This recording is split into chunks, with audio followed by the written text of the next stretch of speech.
আজকে ৮ই মার্চ আন্তর্জাতিক নারী দিবস। পৃথিবীর সমস্ত নারীকে জানাই অনেক শুভেচ্ছা। আজকে আমার ভিডিওর মাধ্যমে ছোট্ট একটা মেসেজ দিতে চাই প্রতিটি নারীর জন্য। নারী আমাদের ঘরে এবং বাইরে দুটোই সামলাতে পারে খুব সুন্দরভাবে, কিন্তু আমাদের সমাজে এরকম কতিপয় অনেক মানুষ আছে নারীকে হেয় প্রতিপন্ন করে। তাই প্রতিটি মেয়ে বা প্রতিটি নারীর মনের মধ্যে একটা সংকল্প করা উচিত স্বনির্ভর হওয়ার জন্য কিংবা আত্মনির্ভরশীলতার জন্য। আপনার বিকল্প যেমন শুধুমাত্র আপনি, ঠিক তেমনভাবেই স্বনির্ভরতা কিংবা আত্মনির্ভরতার বিকল্প শুধুমাত্র আত্মনির্ভরতা।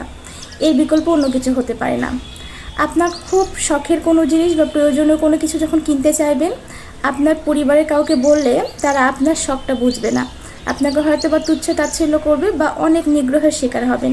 কিন্তু আপনার যদি নিজের অ্যাবিলিটি থাকে, আপনার সে ক্যাপাবিলিটি থাকে, অবশ্যই আপনার শখগুলো আপনি পূরণ করতে পারবেন। শুধু শখ না, অন্যান্য অনেক কিছু দিয়ে আপনি পাশে দাঁড়াতে পারবেন সবার। সো প্রতিটা নারীর উচিত স্বনির্ভর হওয়া।